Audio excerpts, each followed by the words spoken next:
ونسلم على سيدنا ونبينا وحبيبنا وشفيعنا ومولانا محمد صلى الله تعالى عليه وسلم ورسوله النبي الأمين المكين الحميم الكريم الرؤوف الرحيم.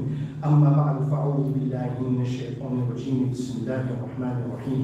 قال الله تعالى في شأن حبيبه إن الله وملائكته يصلون على النبي يا أيها الذين آمنوا صلوا عليه وسلموا تسليما.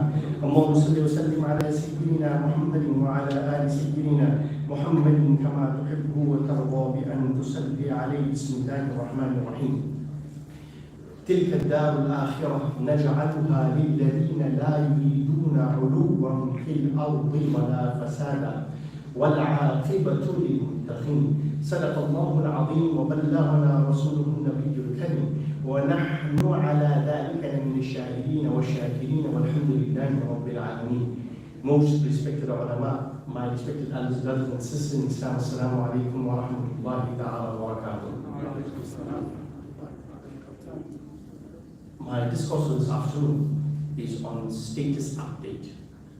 And like people have the status updates in terms of their WhatsApp statuses and Instagram statuses, whatever it is there. The question that we need to ask ourselves is that in the context of the Quran and the Sunnah, what would be your status update? What's your status update? Right? Do you belong in the top 10? Or do you belong in the top 5? Or the bottom 3? Let's start off with the discussion, inshallah. If I were to conduct a snap survey right now, and I ask people to make a choice of where to live, America, New York, Finland, or Indonesia, chances are the vast majority of us were given the option of New York, or for that matter somewhere in Finland, or the capital of Finland, right? Or for that matter Jakarta, Indonesia. Most of us would instinctively almost choose New York. Why? They give you multiple reasons for it. It's the cultural capital of the world, what you call Times Square.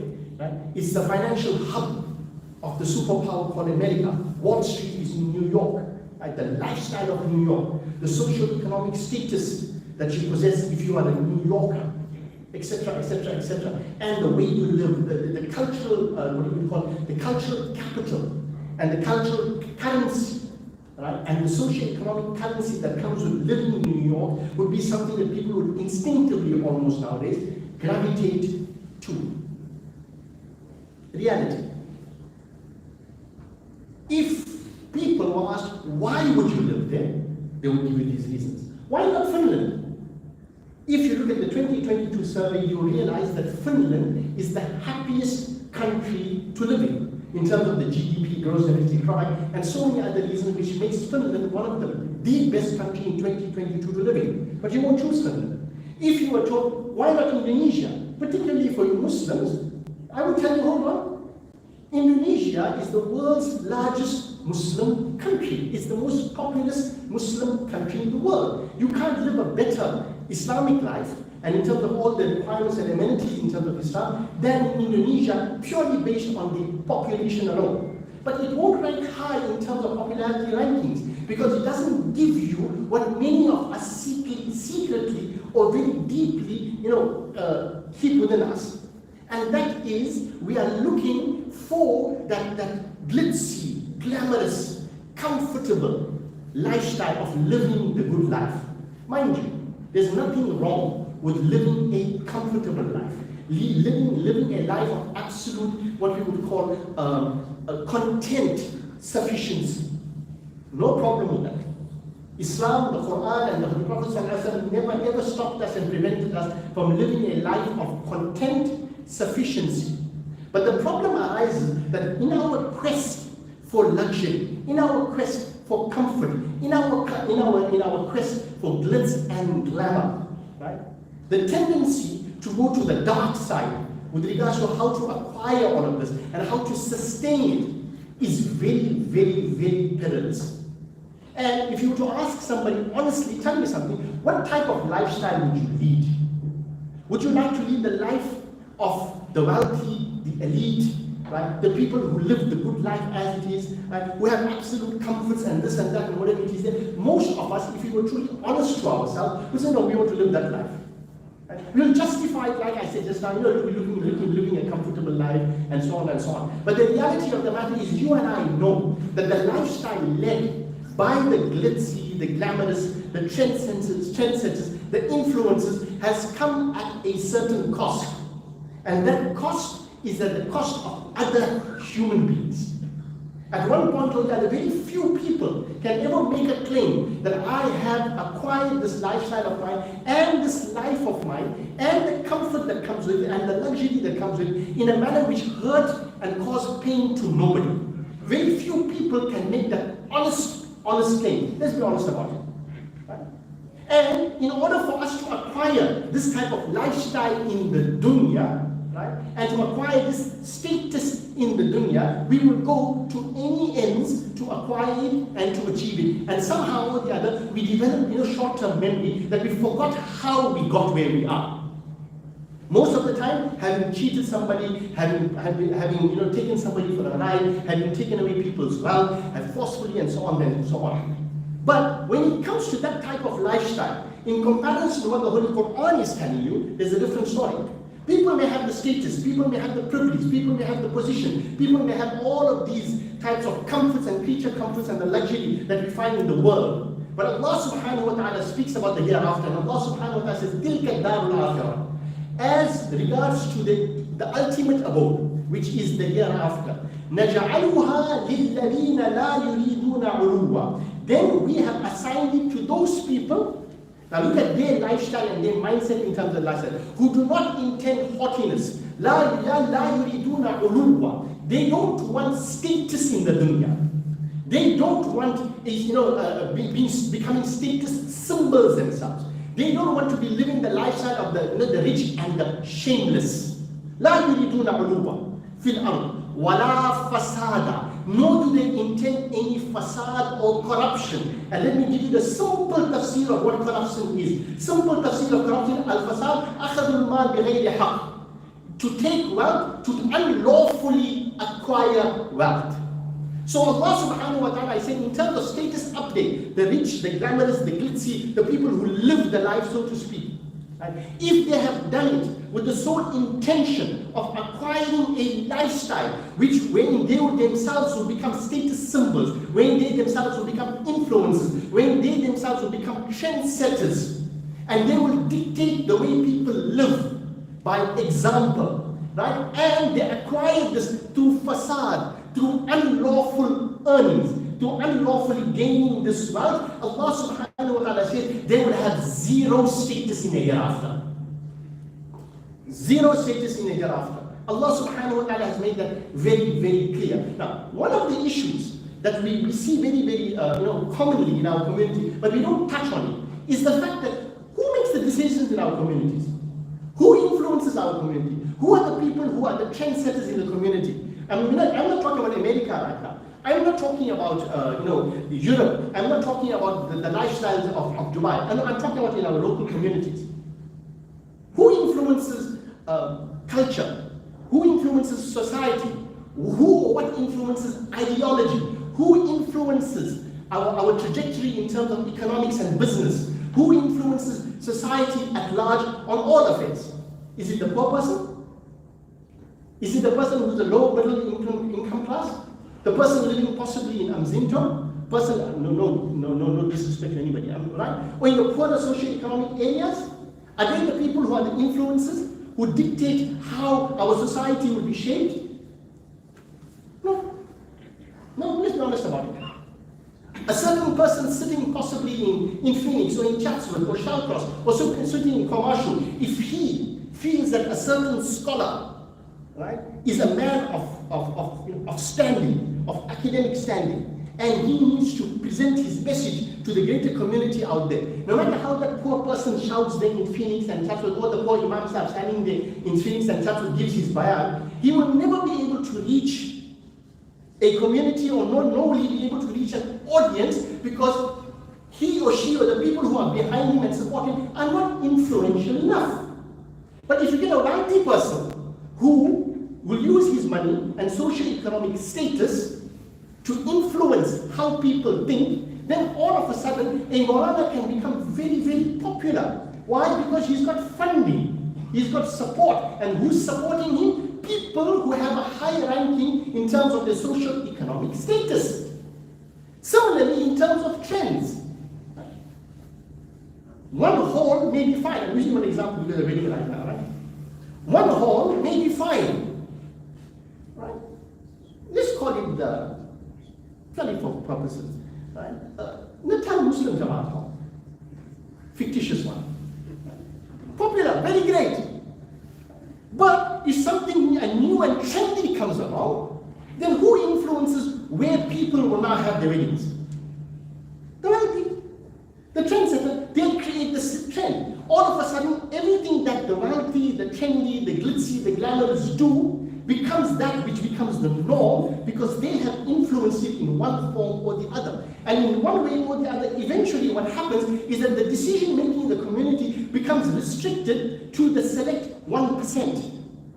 But we forget that in spite of the fact that these people may possess the amount of wealth, they may possess the amount of clout, they may possess that amount of status and position in the community wherein they can influence and in one form or the other affect the way the community directs itself. What we seem to forget very quickly is the fact that the very same people who are influencing these things in one form or the other and are doing it purely because they want to acquire that social standing, acquire that social status, do it generally and more often. I'm not clumping everybody together. Uluwan fil ardi wala fasada. They do it through what? Through unlawfully acquiring that wealth, having done somebody down, right? Having hurt somebody, having jumped over it. The desire to climb the corporate ladder or the desire to climb the social ladder is so great that they don't worry who they trample on their way up. And once we stand there admiring the lifestyles, the cars, the holidays, the weddings, and this and that, whatever it is inside, nobody sees the murky, grim waters, right? That are just, just simmering below, right? And the moral and ethical depravity in all of these things. And we're very afraid to speak about it. The poor person will stand up and he will speak about it, right? He will speak about it, but he can mutter in his own home.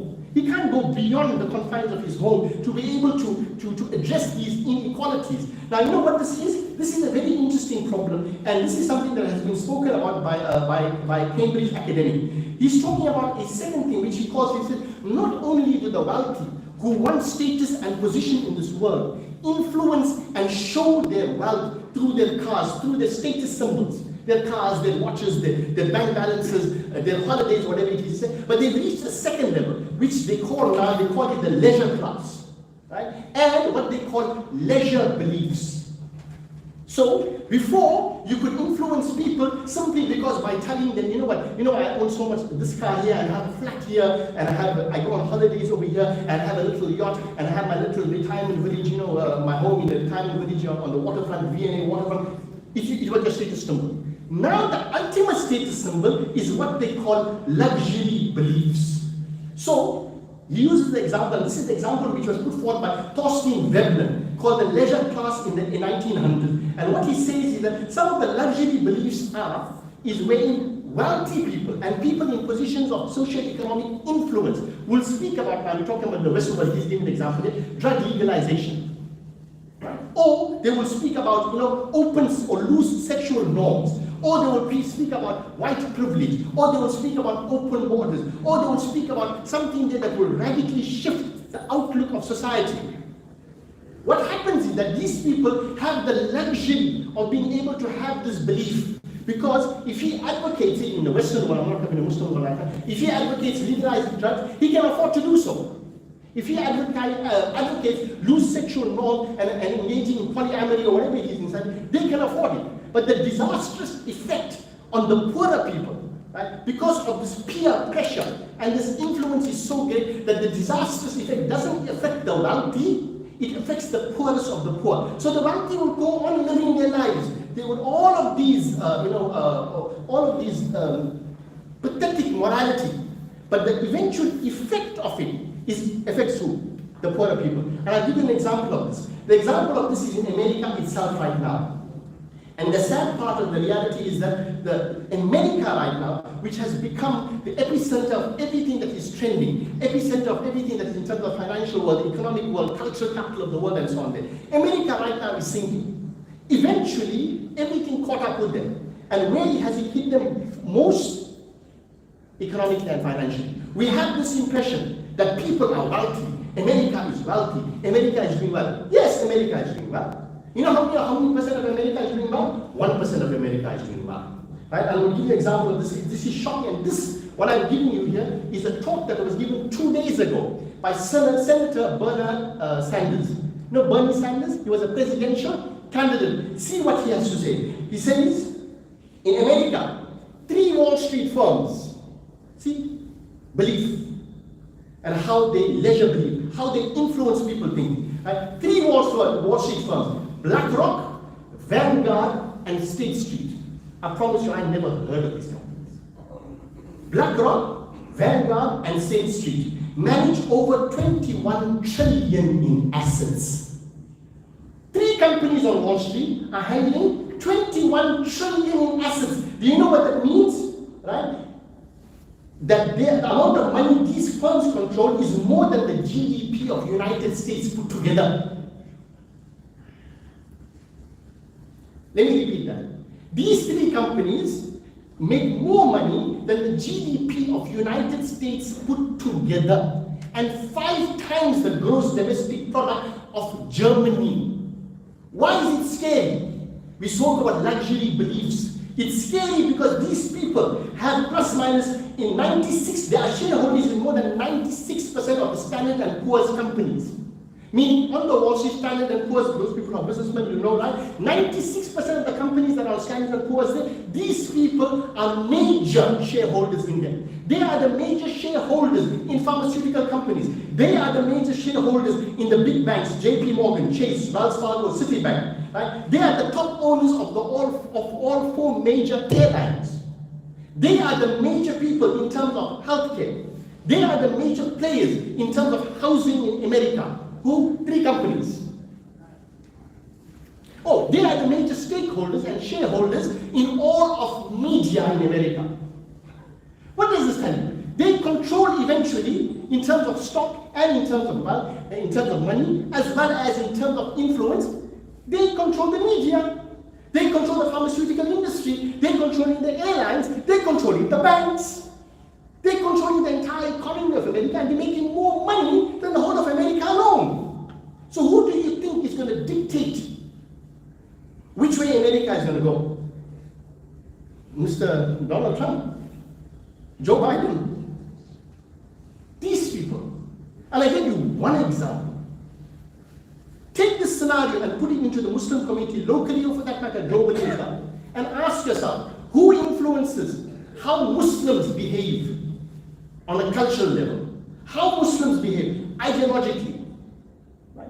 If one person stands up and says, no, this is not on. This is not on. People will stop engaging that. I'm talking about in terms of religion. No, we don't subscribe to this anymore. Because the trend was set by people who are influential, and that is primarily because of the socio-economic status. The rest of the world will have to just back off. Why? Because they're controlling the masajid, because they're paying for it, right? Or they're sponsoring it. They're controlling the madaris, right? They're paying for it, they're sponsoring it. They're controlling all the Islamic schools out there. They're controlling all the charitable organizations that are doing charitable work inside there. So eventually, luxury belief, as they've spoken about there, filters through the entire community. And all of a sudden, you see a radical shift in that community. And what happens? Regardless of all of the shortcomings, regardless of what wrong they do, regardless of absent morality, regardless of non-existent ethics, if these influential people come in front of you, and what did the Prophet of Allah say about them? He issued a fatwa. Listen to this. Status update. Top 5 and bottom 3. Listen to it, I'll conclude inshallah. The Holy Prophet said, he said, قَالَوْ أَهْلُ الْجَنَّةِ ثَلَاثًا. First one, ذُو سُلْطَانٍ مُقْسِطٍ مُتَصَدِّقٍ. The Holy Prophet said, the inhabitants of paradise are 3. One who wields authority and is just and fair.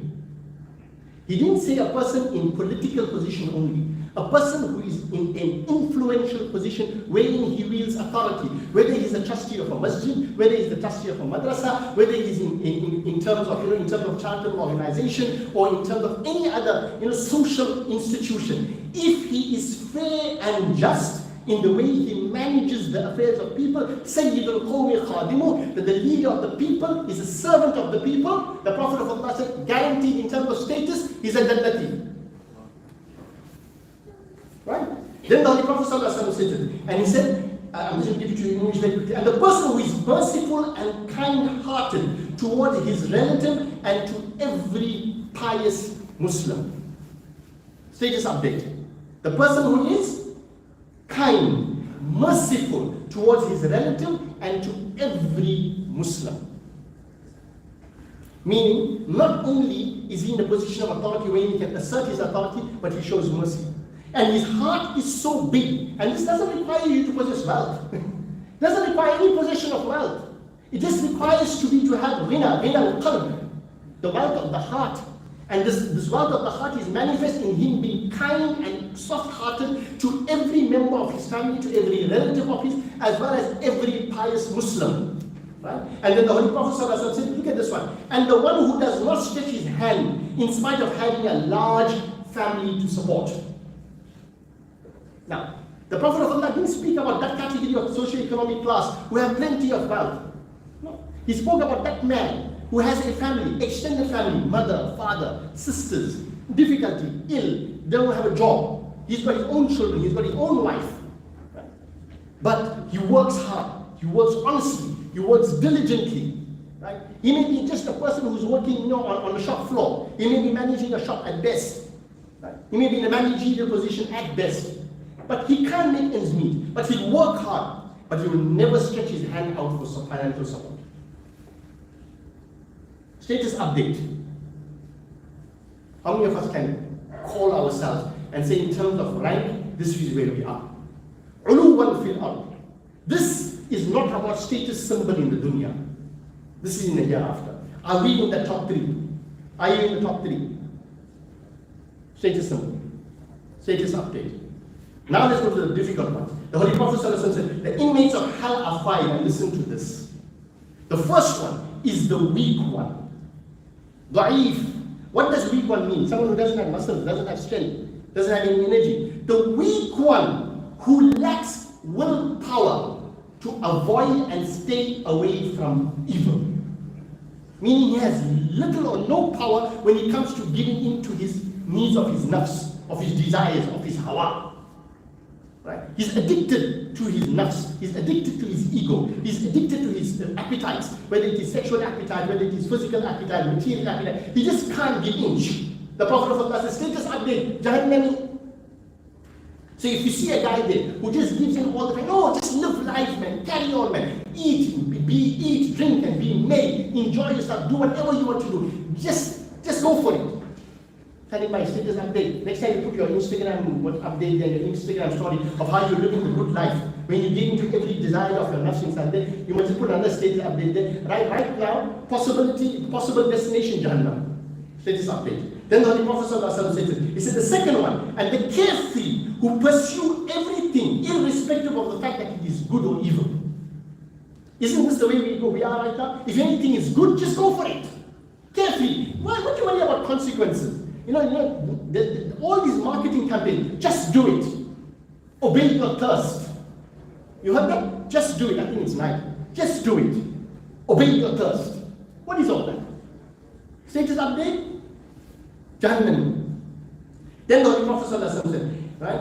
And who do not care for their family or their life. He said that those dishonest, whose greed cannot be concealed in the case of minor things. They are so overcome and they are so violent in their love for wealth that even for a 100 rand, and I've seen this 1,000 times over, a man may be a billionaire, right? But if a poor person owes him 100 rand, the way he'll pursue that 100 rand, you'll think the guy will be bankrupt without it.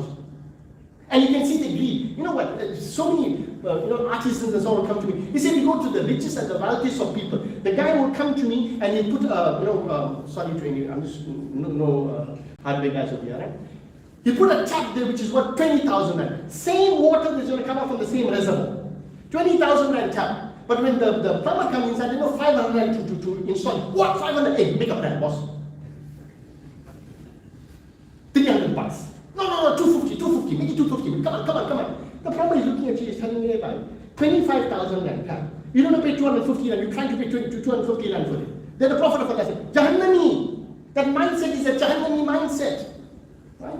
And the third, who betray you morning and evening in regard to your family and your property.